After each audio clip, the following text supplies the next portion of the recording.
Gaspol 24, gas terus sampai pol.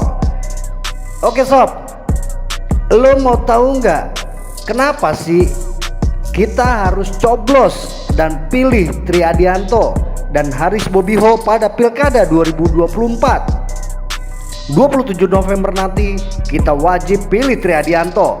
Ini alasannya sob. Pantengin, tonton dan simak.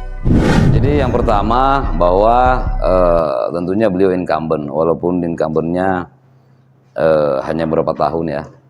Namun sedikit banyak masyarakat sudah merasakan apa yang menjadi konsep daripada Pak Tri pada saat menjabat sebagai PLT maupun wali kota definitif Kota Bekasi.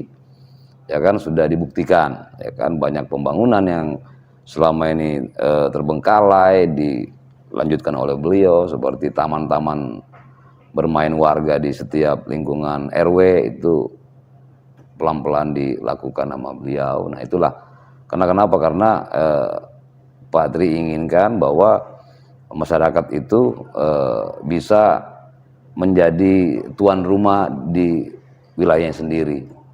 Nah selama ini kan Bekasi orang cuman ke mall, sementara mall sekarang udah sepi. Nah sehingga taman ini nanti diperuntukkan untuk apa? Untuk UMKM. Jadi ada dua sisi.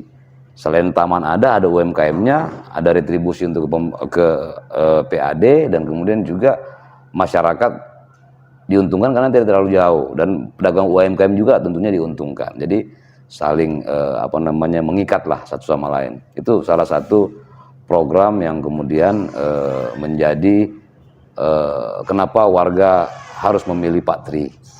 Nyaman kotanya, sejahtera warganya. Nah, itu kenapa tagline seperti itu. Nah itu salah satunya tadi pembangunan taman, ya kan, sehingga masyarakatnya nyaman, ya kan. Kemudian pemberdayaan UMKM. Salah satu visi misi adalah memberdayakan UMKM.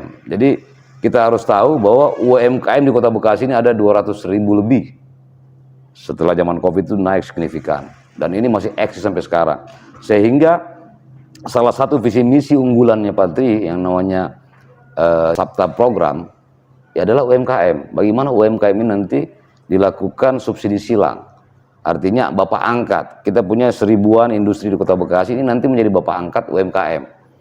Nah, ini program-program yang akan dijalankan oleh Pak Tri ketika beliau terpilih menjadi wali kota Bekasi. Nah itu satu. Yang kedua, warga program RW, APB RW, anggaran pendapatan wajah RW, ini awalnya kita akan kasih 100 juta per RW.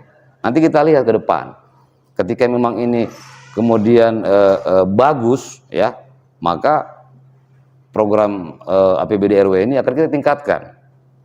Jadi kita nggak mau memberikan nilai yang muluk-muluk sesuai dengan postur anggaran pendapatan belanja daerah, kan gitu. Jadi nggak mungkin kita mau markup. Nggak mungkin Pak Tri mau menjadi wali kota kemudian membohongi masyarakat. Artinya harus real. Sehingga kita tetapkan 100 juta per RW karena angka realnya seperti itu. Karena ada 1014 RW. Nah itu salah satu program yang kemudian